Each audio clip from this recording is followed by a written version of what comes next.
International Business Project, spring of 2016. Republic of India. Capital, New Delhi. Population, 1.3 billion. Area, 3.1 million square kilometers. Major languages include Hindi, English, and an additional 20 other official languages. Major religions include Hinduism, Islam, Christianity, Sikhism, and Buddhism. Life expectancy, 64 years for men and 68 years for women.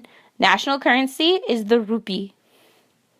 One of the biggest obstacles to overcome when entering the Indian market or doing business with India is definitely the cultural differences you will undoubtedly encounter. They do things differently in India. Indian business culture and etiquette is the product of thousands of years of the influence of Hinduism with an overlay of Islam, the British Raj, and more recently, Western business systems. Understanding the impact of a hierarchical mindset, the complex communication patterns, and a myriad of other subtleties can help you refine your approach and hugely improve your chances of success. Many organizations think they can simply transplant their normal ways of doing things into India and expect it to work. It probably won't. Understanding the Indian mindset, adapting how your offering fits into your Indian needs, and keeping your eyes open to the rapid changes that are happening in India on a daily basis. These are the keys to success in India. The business culture of South Asia is distinctly different from the rest of the continent. With 23 official languages, India is more like a continent than a country. For example, Punjabis from Ludhiana in the north function very differently from Malayalis from Kochi in Kerala. The third cultural risk with India is impatience. If you are not committed to success in India, don't bother to start. It's a marathon, not a sprint. Few companies succeed without major setbacks in India, and most companies experience some serious surprises despite the best preparation.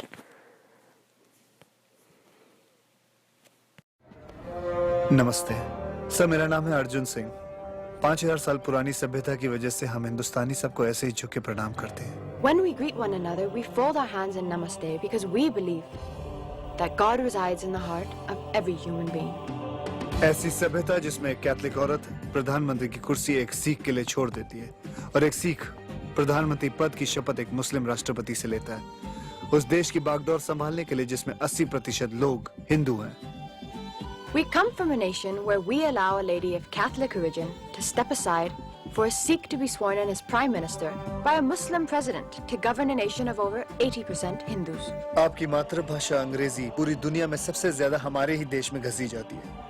और आपको शायद ये भी नहीं पता होगा कि अंग्रेजी के ज्यादातर शब्द संस्कृत से लिए गए हैं। संस्कृत का शब्द मात्र अंग्रेजी में मदर बना, भ्रातृ बना ब्रदर, ज्यामिति बनी ज्योमेट्री और त्रिकोणमिति बनी trigonometry. It may also interest you to know that many of the origins of your words come from Sanskrit. For example, Matra becomes mother, Bhratra becomes brother, Jyamati becomes geometry, Trigonometry becomes trigonometry. आपको शायद ये बात दिलचस्प लगे कि हमारे यहाँ 21 भाषाओं में 5600 अखबार और 3500 मैगजीन छपती है, जिनको पढ़ने वालों की संख्या 12 करोड़ है। आपके देश के मुकाबले में कई ज्यादा है। We have 5,600 newspapers, 35,000 magazines in over 21 different languages, with a combined readership of 120 million. चांद तक पहुंच गए हम, लेकिन अब भी आप लोगों को हम हिंदुस्तानियों के हाथ में सिर्फ सांप की बीन ही नजर आती है। We have reached the moon and back, but yet you people still feel that we have only reached as far as the Indian rope trip. Doctors, engineers और साइंटिस्ट की गिनती में जनाब हम सिर्फ 2 मुल्कों से पीछे हैं। We have the third largest pool in the world of doctors, engineers and scientists. ये थी दिमाग की बात। अब करते हैं ताकत की बात।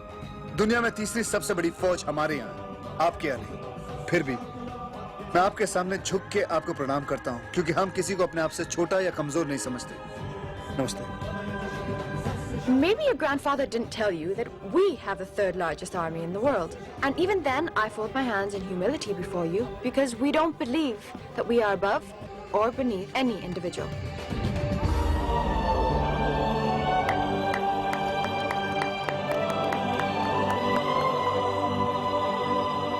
कुछ और खूबियां भी है हमारे पास। वो सब जानने के लिए मैं मनोज कुमार की पूरब और पश्चिम की डीवीडी आपको भेज दूंगा, इन्हें दे देना। And Namaste. To watch more, log on to www.erosentertainment.com. A few years back, the rupee had been stable against the dollar. That is, despite global currency defeat against it. With the rupee being relatively stable, importers were staying away from hedging. That being said, interest rates were also falling. Although this may seem like a positive thing, when the rupee gains against the U.S. currency, importers spend less money on making payments and purchases, and exporters earn less money from overseas sales. Doing business in different countries brings opportunities as well as risks. In India, the drivers of the currency include trade, imports, capital flow, and investment by India's offshore institutions. There are a couple of things to watch out for when considering entering India. The cost of capital is very high, that is, due to depreciation of the Indian rupee. Also, the lack of proper infrastructure is a drag on the economy. In recent years, the rupee value has shown to be diminishing. Just a year ago, it was roughly 65 rupees to the dollar. Now, it is about 66.5 rupees to the dollar. There is an analysis strategy that can be used. The first step is risk identification. Here is just the identification of risks and their causes. Step 2 is risk assessment. Here, you estimate the likelihood of the risks and their impact. That is both qualitative and quantitative. Next is risk treatment. This is when action is taken to minimize risks. It is also risk acceptance. Lastly is monitoring and review. This step is simply the continuous monitoring of the risks and action to keep them under control. Radhika, would you broadly agree with the view that the slowing growth has meant tax revenues are not going to be as healthy? The government's divestment plans really are not on track. Would you agree with Samiran that 4.8 looks unlikely? Yes, I do agree with him. I think our case is even more bearish. I mean, we've been calling for 5.3% slippage. So that's about 50 basis points more than what has been budgeted. I think various factors at play here. Expenditure is running above budgeted. Revenue, tax as well as non-tax is running below. And, in the expenditure, we're looking at plan and non-plan. So non-plan is the one that encompasses subsidies, that encompasses defense spending, interest payments. That has been running at a much faster clip than it should. So I think giving these things a perspective, we are already at 75% of the annual target. So the risk of slippage is significant at this instance. I think still the assertion has been that we will meet the 4.8% of GDP. So that tells us that there can be a couple of options that could be put on table. One, of course, scale back spending substantially. That could make your budget deficit look better, or put some of the items off budget, or push it forth. So I think if these two options are not undertaken, then the risk of fiscal slippage is significant, and slowing growth only adds another dimension, bearish dimension to the argument. What are the country and political risks of doing business in India?